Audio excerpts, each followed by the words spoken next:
Messieurs, très beau débat. Merci de nous accorder quelques minutes. Première question peut-être à Monsieur Jourquin. On a parlé, je pense, de l'économie belge en termes un peu ternes ce soir. On va vers un drame social. Tout d'abord, je crois qu'au contraire, nous n'avons pas parlé de l'économie belge dans un contexte obscur ou noir. Je crois que nous avons parlé de l'intégration de la Belgique dans l'Europe et qu'il fallait trouver des solutions européennes. Je ne crois pas du tout qu'on ait été négatif sur la Belgique. Je crois que la Belgique essaye de réagir comme tout le monde. Est-ce que ce soir, la finance est devenue un terme un peu négatif ? Non, la finance en tant que telle est nécessaire à une économie.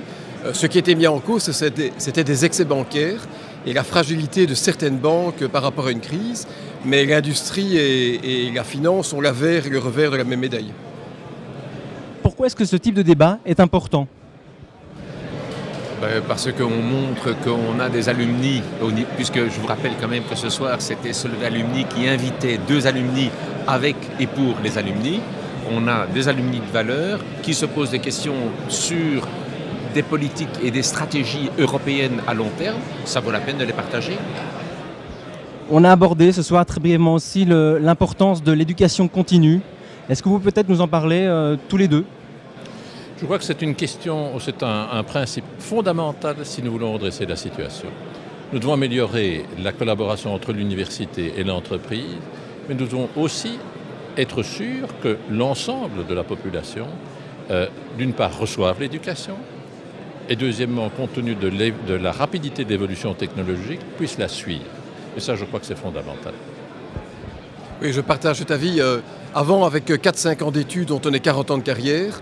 Aujourd'hui, donc il y avait un rapport de 10-1 entre le nombre d'années de carrière et le nombre d'années d'études. Aujourd'hui, le rapport a dû être passé à 3 ou 4. Et donc, ça supposera un recyclage permanent. Et les nouvelles technologies demandent un apprentissage et surtout une tactilité tout à fait inédite par rapport à ce qu'on a connu. Donc, c'est très important, effectivement. Après, je voudrais dire une chose qui va faire plaisir à Gilles dans sa qualité de président des alumni, c'est que si on regarde la qualité de l'enseignement que nous avons reçu et la richesse dans sa diversité, je crois qu'au cours de notre carrière, on a toujours trouvé une référence dans quelque chose que nous avons appris à l'université. Et ça, je crois que tu le défends, c'est important. Oui, nous le défendons et justement dans cette formation permanente dont on a beaucoup parlé et qui est indispensable, un centre d'excellence comme la Solvay Brussels School doit jouer son rôle et va jouer son rôle. Un dernier mot peut-être pour les étudiants qui sortent cette année. Président. Les étudiants qui sortent cette année, de ce que nous savons, c'est que nombreux ont trouvé des emplois. Eh bien, le maître mot, c'est surtout n'oubliez pas d'où vous venez, ce dont vous avez profité, rendez-le un peu à la société et continuez à vous former. Messieurs, merci. Merci. Merci beaucoup.